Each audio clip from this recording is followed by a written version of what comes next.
Reading স্কিলের 11 নম্বর ক্লাসে আপনাদের সবাইকে ওয়েলকাম। আজকের ক্লাসটা মূলত তাদের জন্য ডিজাইন করা যারা ইংরেজি রিডিং রাইটিংয়ে অনেক দুর্বল, ইংরেজি রিডিং রাইটিং পড়ে বুঝতে পারেন না। আজকের এই একটা ক্লাসের মাধ্যমে আপনি কিন্তু প্রিপজিশন, ফ্রেজ, ভার্ব লিঙ্কার ধরে বড় বড় বাক্য পড়ে অর্থ বোঝা এবং লেখার কৌশলগুলো অবলম্বন করতে পারবেন। আমি এখানে যেই প্যাসেজটা শেয়ার করেছি এটা ক্যামব্রিজ 8-এর একটা প্যাসেজ। এখানে অনেকগুলো এরকম প্যারা আছে, তারপরে কোয়েশ্চেন আছে। এখানে যেই সেন্টেন্স প্যাটার্নগুলো আছে সেটা আমরা একটু দেখবো আজকে। করি খুবই সহজ একটা সেন্টেন্স দিয়ে শুরু করি যাতে আপনারা সবাই রিয়ালাইজ করতে পারেন। এখানে আমি যে সেন্টেন্সটা নিয়েছি এটাও একটা ক্যামব্রিজ প্যাসেজ থেকে। প্যাসেজের বা সেন্টেন্সের অর্থটা ভালো করে বুঝতে হলে আপনি কি করবেন অ্যাকচুয়ালি লক্ষ্য করে দেখেন, একটা সেন্টেন্সের মধ্যে সবচাইতে ইম্পর্টেন্ট যে বিষয়টা দরকার সেটা হচ্ছে ভার্ব। ভার্বের মধ্যে কিন্তু আবার বিভিন্ন ধরনের ভার্ব আছে যেগুলো বাক্যের ভেতরে মাঝে মধ্যে ভার্বের মতো কাজ নাও করতে পারে। অর্থাৎ বাক্যের ভেতরে ভার্ব কখনো ভার্বের কাজ করবে, আবার কখনো ভার্বের কাজ করবে না। যখন একটা বাক্যের ভেতরে কোনো একটা ভার্ব ভার্বের কাজ করবে না, মানে তার কোনো সাবজেক্ট থাকবে না, সে বাক্যের ভেতরে নাউন হিসেবে অথবা অ্যাডজেক্টিভ হিসেবে বসবে। এভাবে সে বসবে। এজন্য আমাদের জন্য চ্যালেঞ্জিং হয়ে যায় এই বিষয়টা যে আমরা একটা বাক্যের ভেতর থেকে ভার্বকে ফাইন্ড আউট করতে পারি না, বিধায় আমাদের কাছে বিষয়টা অনেক কঠিন হয়ে যায়। এই সেন্টেন্সটা দেখেন, এখানে এতটুকু যে সেন্টেন্স আছে, having graduated from high school in 1944, Davis moved to New York City, where he continued his musical educations both in the clubs and in the classrooms. এই পুরো বাক্যের ভেতরে আমরা সর্বপ্রথম যে ভুলটা করে বসে থাকবো সেটা হচ্ছে আমরা এই যে গ্র্যাজুয়েটেড ওয়ার্ডটা আছে এটাকে ভার্ব হিসেবে কাউন্ট করব। আমরা ভাববো যে গ্র্যাজুয়েটেড একটা ভার্ব, মানে কেউ গ্র্যাজুয়েটেড করেছে। এখন একটু ভালো করে লক্ষ্য করলে আপনি দেখতে পাবেন এখানে গ্র্যাজুয়েটেড যে করেছে সে কে, এটা সম্পর্কে আমার কোনো আইডিয়া নাই। কারণ গ্র্যাজুয়েটেড কে হয়েছে তার আগে কোনো সাবজেক্ট নাই। ন্যাচারালি আমরা জানি একটা বাক্যের গঠন কি, যেটা আমরা সবাই জানি। একটা বাক্যের গঠন প্রথমে সাবজেক্ট থাকবে, তারপরে ভার্ব থাকবে। ভার্বের পরে সাবজেক্ট শুধুমাত্র একটা ক্ষেত্রে থাকতে পারে, সেটা হচ্ছে ইন্ট্রোডাক্টরি দেয়ারযুক্ত বাক্যে। ফর এক্সাম্পল আমি যদি বলি there is a font in our village, there is a font in our village. হ্যাঁ, এখানে বাক্যটা দেখি আমরা, আমাদের গ্রামে একটা কি আছে, পুকুর আছে। এই যে দেয়ার যুক্ত ইন্ট্রোডাক্টরি দেয়ার যুক্ত বাক্যে এই ধরনের সেন্টেন্স গুলোতে সাবজেক্টটা ভার্বের পরে থাকে। এই বাক্যের ভেতরে ইজটা যদি ভার্ব হয়, এই ইজের সাবজেক্টকে একটা পুকুর।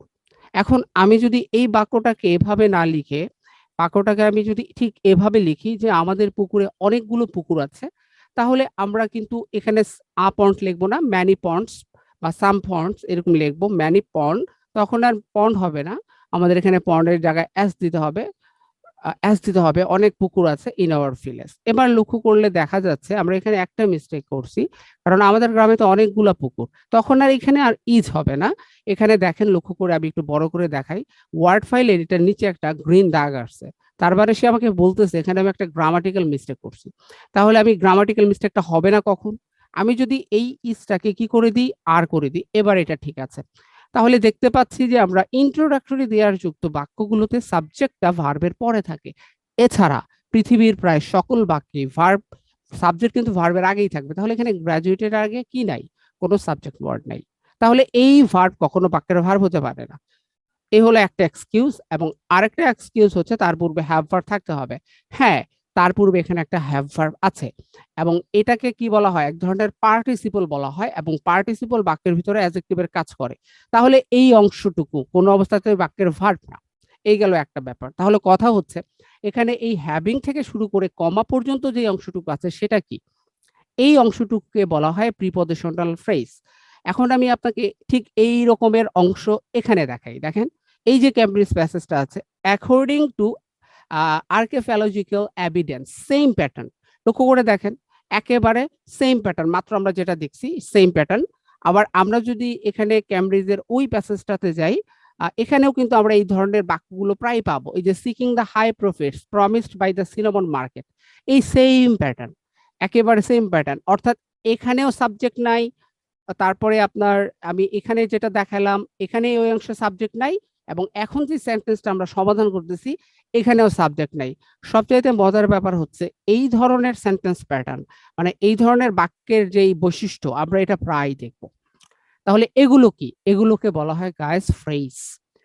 ক্রিয়েটিভ ইংলিশ উইথ সাইদুর এটা আমাদের একমাত্র ইউটিউব চ্যানেল। এই চ্যানেল ইতিমধ্যে আমি কিন্তু অনেক ভিডিও আপলোড করেছি। আমার পেইড ব্যাচের যে স্টুডেন্টরা আছে তাদের মন্তব্য হচ্ছে, স্যার আমরা যখন আপনার এই পেইড মানে ইউটিউব চ্যানেলের ভিডিওগুলো দেখি এবং তারপর পেইড ব্যাচের ক্লাসগুলো করি, এরপর থেকে আমাদের ইমপ্রুভমেন্ট আরও দ্রুত হচ্ছে। আমরা খুব সহজেই কিন্তু আপনার প্রতিটি লাইন বুঝতে পারি। তো আপনারাও যদি চান এই ভিডিওগুলো দেখার পরে আমার সাথে জুম থেকে সরাসরি লাইভ ক্লাসগুলোতে যুক্ত হবেন, তাহলে খুব সহজেই কিন্তু আপনারা নতুন ব্যাচে ভর্তি হতে পারবেন। A to Z creative English course অনলাইনের one of the best course. আপনি যদি রিডিং, রাইটিং, স্পিকিং, লিসেনিংয়ের এই পেড ব্যাচের নতুন ব্যাচটাতে এনরোল করতে চান, তাহলে এই যেই নাম্বার আছে 017646285551 এই নাম্বারে সরাসরি আমাকে কল করুন অথবা হোয়াটসঅ্যাপ করুন। ভর্তি সংক্রান্ত বিস্তারিত ব্যাপারটা ডেসক্রিপশনও দেওয়া আছে, সেখান থেকেও দেখে নিতে পারেন। What is phrase? ফ্রেজ হচ্ছে আ কম্বিনেশন গ্রুপ অফ ওয়ার্ডস, অর্থাৎ যখন তিনটা বা তার চাইতে বেশি শব্দ মিলে একটা গ্রুপ ওয়ার্ডস তৈরি করবে। যেমন ধরেন গ্রুপ ওয়ার্ডস এর ভিতরে কি কি থাকবে? ফর এক্সাম্পল প্রিপজিশন, প্রিপজিশন থাকবে, তারপরে ওখানে থাকবে ডিটারমিনার, হ্যাঁ, ডিটারমিনার থাকবে, ডিটারমিনার থাকবে, এবং আরেকটা জিনিস থাকবে সেটা হচ্ছে নাউন। অর্থাৎ যখন কোনো একটা বাক্যের ভিতরে আমরা এই ধরনের গ্রুপ ওয়ার্ডগুলো দেখতে পাই, নাউনের আগে অ্যাডজেক্টিভ থাকতে পারে, তখন সেটা একটা ফ্রেজ হয়ে যাবে। এখানে সেই ঘটনাটাই ঘটেছে। ফ্রেজগুলো বাক্যের ভেতরে সাবজেক্ট সম্পর্কে অতিরিক্ত তথ্য দেয়। তাহলে এই পুরো অংশটার নাম কি? হ্যাভিং গ্র্যাজুয়েটেড, মানে হয়ে, কি হয়ে? গ্র্যাজুয়েশন হয়ে, মানে গ্র্যাজুয়েট কমপ্লিট করে কোথা থেকে করছে সে গ্র্যাজুয়েশন? হাই স্কুল থেকে। কত সালে করছে? 1944, অর্থাৎ 1944 সালে। এই কাজটা আসলে কে করছে? এটা করছে এই যে ড্যাভিস। এই যে ড্যাভিস ওয়ার্ডটা দেখা যাচ্ছে বাক্যটার ভেতরে, এই ড্যাভিসটা হচ্ছে কি এই বাক্যের ভার্ব। এই ভার্ব এখন সরি সাবজেক্ট। তাহলে এই সাবজেক্টের ভার্ব কে? এই যে মুভড। দেখেন ওখানে গ্র্যাজুয়েটেডও ছিল, আবার এখানে মুভডও আছে, কিন্তু এই মুভডের কিন্তু একটা সাবজেক্ট আছে, সে কে? ড্যাভিস। তাহলে ড্যাভিস মুভ করছিল, চলে গিয়েছিল কোথাও, পাস্ট ফ্রম। কোথায় চলে গিয়েছিল?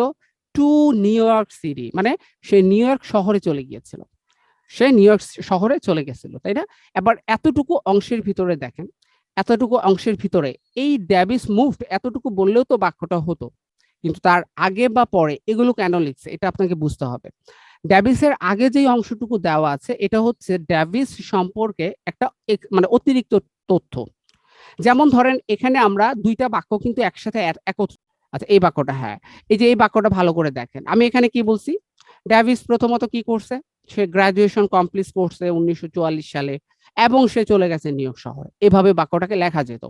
তো যখন বাক্যটাকে এভাবে লেখা হতো তখন এই বাক্যটার প্যাটার্ন হতো কম্পাউন্ড সেন্টেন্স।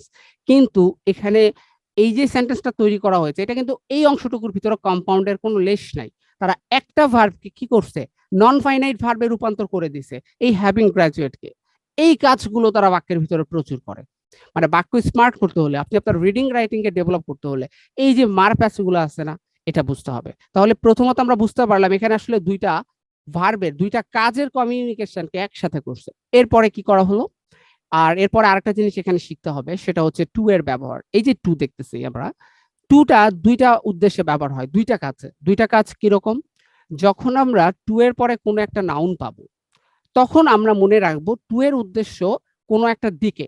যেমন আমরা কলেজের দিকে যাচ্ছি, বাজারের দিকে যাচ্ছি, I go to market, I go to school, I go to college. কিন্তু যখন আমরা টু এর পরে কোনো ভার্ব পাবো তখন মনে রাখতে হবে সেখানে কোনো দিকে যাওয়া বোঝাচ্ছে না, কোনো একটা উদ্দেশ্য বোঝাচ্ছে। যেমন আমরা এখানে কেন এনরোল করেছি? টু লার্ন ইংলিশ, হ্যাঁ, we are getting admit here to learn English, বা I want to learn English. এখানে দেখেন আই ওয়ান্ট টু কি করতে চান, আপনার উদ্দেশ্য কি, পারপাস কি, এখানে কেন আসা? আপনি শিখতে চান, তাহলে শেখা ইংরেজি কি? Learn. I want to learn, কি শিখতে চান আপনি? আপনি ইংরেজি শিখতে চান, তাহলে I want to learn English, আমি ইংরেজি শিখতে চাই। তাহলে এবার দেখেন টু এর পরে কিন্তু একটা ভার্ব হয়েছে, লার্ন। এটা একটা পারপাস, উদ্দেশ্য, দিকে কিন্তু বোঝাচ্ছে না। এমন কি হয়েছে আমি ইংরেজির দিকে যেতে চাচ্ছি এরকম কিন্তু বোঝাচ্ছে না। তাহলে এই জায়গায় যে টু লার্নটা আছে এটাও কিন্তু ভার্বের মতো দেখতে, কিন্তু এটা ভার্ব না বাক্যে। এই ওয়ার্ডটার বা এই গ্রুপ অফ ওয়ার্ডের যেই নাম সেটা হচ্ছে কি বাক্যের ভিতরে নাউন, এবং গ্রামারবিদরা যেটাকে ইনফিনিটিভ বলে। যখন কোনো টু এর পরে ভার্ব থাকবে মনে রাখতে হবে তার একটা অবজেক্ট থাকবে। অবজেক্ট দ্যাট মিনস তারপরে একটা নাউন থাকতে হবে 100%। তাহলে এখানে দেখেন আমরা যখন বলবো আই ওয়ান্ট টু লার্ন, আমি শিখতে চাই, তখন আপনি শেখাকে প্রশ্ন করেন তো আমি কি শিখতে চাই, একটা প্রশ্ন তৈরি হয়ে যায় না মনের ভেতরে? তখন কিন্তু অ্যান্সার অটোমেটিক্যালি চলে আসে আমি ইংরেজি শিখতে চাই। তাহলে এই যে ইংলিশ উত্তরটা বের হয়েছে, আমরা কি ওয়ান্টকে প্রশ্ন করে অ্যান্সার বের করেছি নাকি লার্নকে প্রশ্ন করে অ্যান্সার বের করেছি?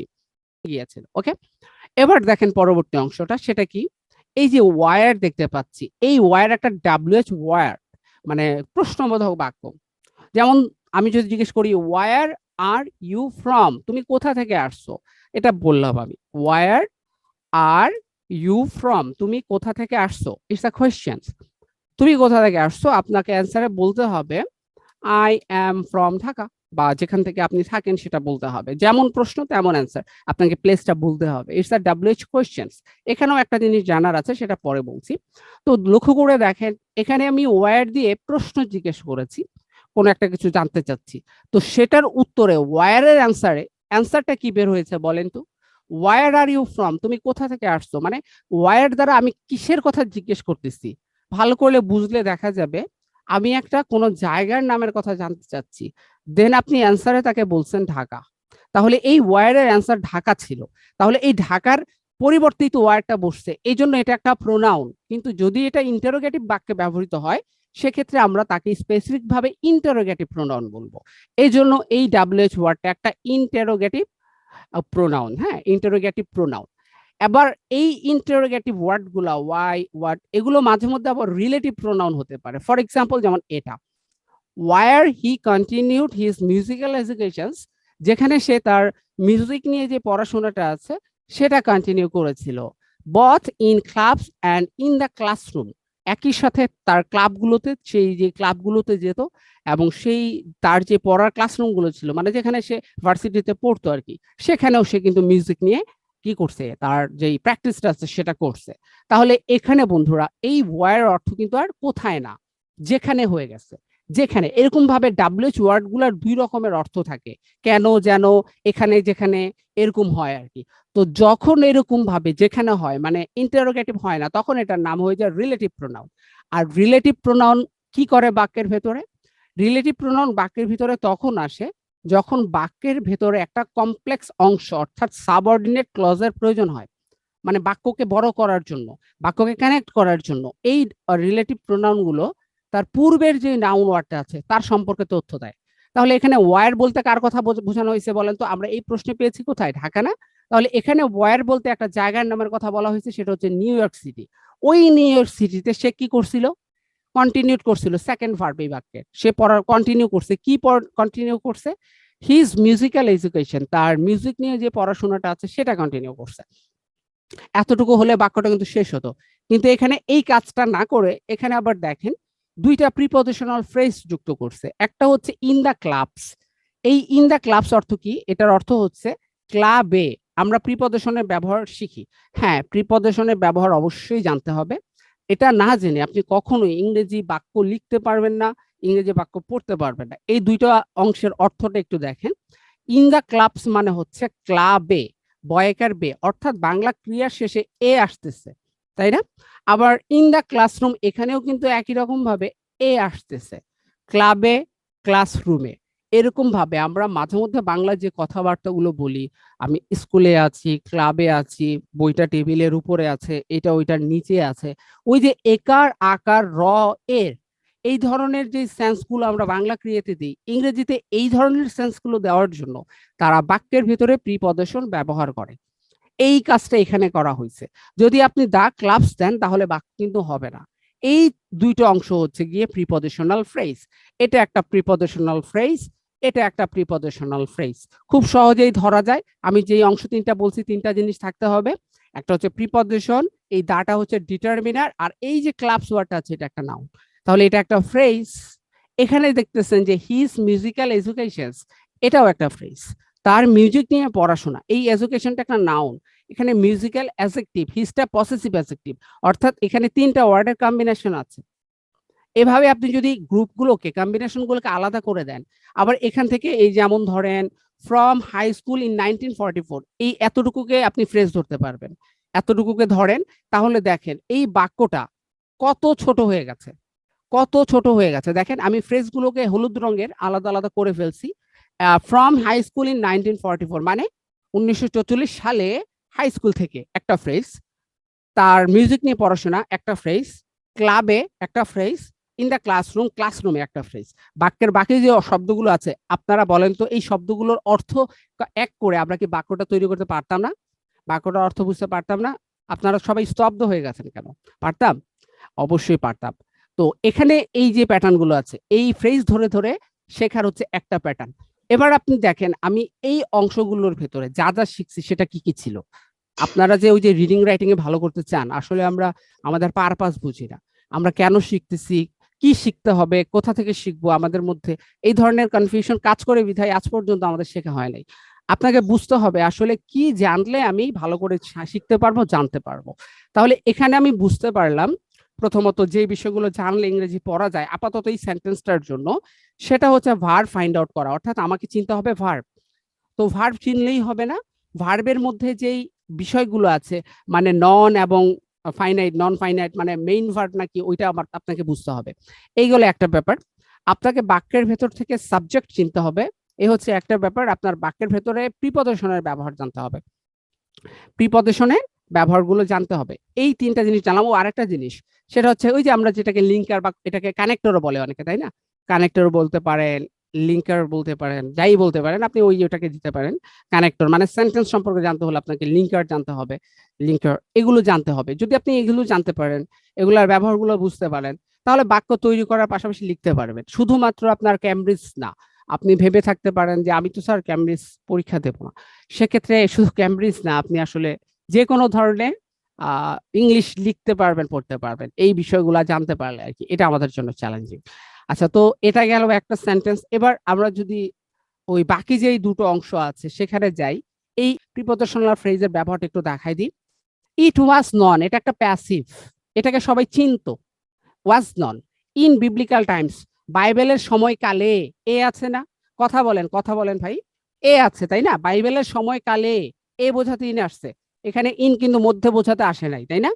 অ্যান্ড ইজ মেনশন, এবং এটাকে মেনশন করা হয়। এই ইজ এর ভার্ব, এটার সাবজেক্ট কিন্তু ইট, অর্থাৎ ইটার ভার্ব দুইটা, এই ইজ একটা, এই ওয়াজ একটা। পরে কি ইন সেভারাল বুকস, মানে কি বিভিন্ন বইয়ে এ আছে, বইগুলো চ্যাপ্টার গুলোতে, বিভিন্ন চ্যাপ্টার গুলোতে তে আছে মানে এ আছে। অফ দা বাইবেল মানে কি বাইবেল এর, র মানে এর বোঝাতে পারছে। এই ফ্রেজ গুলোকে আলাদা করে পড়তেও পারেন আপনি, তাহলেও দেখবেন যে বাক্যের একটা সুন্দর মিনিং চলে আসে। Got it? তো আমরা এতক্ষণ আলোচনা করে এতটুকু অন্তত বুঝতে পেরেছি, আমরা ভার্ব গুলোকে ভালো করে বুঝবো বাক্যের ভেতর থেকে, আমরা সাবজেক্ট গুলোকে ভালো করে ফাইন্ড আউট করার চেষ্টা করব বাক্যের ভেতর থেকে, আমরা প্রিপজিশনের ব্যবহারগুলো জানবো, কখন কোনটা কিভাবে হচ্ছে, এবং লিঙ্কারের যে ব্যবহারগুলো আছে এগুলো জানবো। যদি আমরা এদের ব্যবহারগুলো ভালো করে জানি, বাক্যের ভেতর থেকে এদেরকে ধরতে পারি, এই অ্যাবিলিটি আমাদের তৈরি হয়, তাহলে আমরা শুধুমাত্র ইংরেজি বাক্য অ্যাকচুয়ালি লেখা না, আমরা ইংরেজি বাক্য যে কোনো ধরনের ইংরেজি বড় বড় বাক্য পড়তেও পারবো। এই জন্য আমাদের উচিত সবসময় এই ধরনের স্কিলগুলোকে ডেভেলপ করা। মাথায় আসতেছে যে আসলে রিডিং বুঝতে হলে কি কি জানতে হবে, সেটা তো একটা ধারণা, হ্যাঁ স্বাভাবিক ধারণা পেয়েছেন? জি স্যার। আচ্ছা, যদি এভাবে রেগুলার আমরা যে স্বাভাবিক না স্যার, অনেক পেয়েছি। হ্যাঁ, যদি মনে হয় আমি আরেকটু কথা বলি স্যার। জি, সেটা আমি সবার উদ্দেশ্যে বলছি। মানে আপনার যে ইউটিউবে যে ক্লাসগুলো আছে, যদি কেউ কারো সময় থাকে ওই ক্লাসগুলো দেখলে আপনার এই ক্লাসগুলো করতে আরো বেশি সহজ হয়, কারণ আমি ওগুলা দেখি এই জন্য সহজেই ধরতে পারছি, মানে আমার কাছে মনে হচ্ছে সহজ হচ্ছে। ওইগুলা তো অনেক সুন্দর করে আপনার দেওয়া আছে। তারপর বন্ধুরা, কেমন ছিল আজকের ক্লাস? পুরো ক্লাসটা শেয়ার করা আমার পক্ষে সম্ভব হয়নি, কারণ সম্পূর্ণ ক্লাসের লেন্থ ছিল প্রায় 1 আওয়ারের উপরে। এত বড় ক্লাস কিন্তু আপনারা ইউটিউব চ্যানেলে দেখবেন না, এই জন্য শর্ট একটা অংশ আপনাদের সাথে শেয়ার করেছি। আপনারা যদি নতুন এই ব্যাচে যুক্ত হয়ে আমাদের সাথে সরাসরি জুম থেকে ক্লাস করতে চান এবং সবগুলো ক্লাসগুলো করে আপনি আপনার স্কিলকে ডেভেলপ করতে চান, তাহলে দেরি না করে কিন্তু এখনই ভর্তি হয়ে যেতে পারেন। ভর্তি সংক্রান্ত ব্যাপারগুলো জানার জন্য জাস্ট আমাকে এই নাম্বারে কল করুন এবং যে কোনো ধরনের সমস্যা আমার সাথে যোগাযোগ করুন। আজকে তাহলে এখানেই বিদায় নিচ্ছি, ইনশাআল্লাহ নতুন একটা ক্লাস নিয়ে আবার শীঘ্রই আসবো। সে পর্যন্ত সবাই ভালো থাকবেন, সুস্থ থাকবেন। আল্লাহ হাফেজ অ্যান্ড টেক কেয়ার।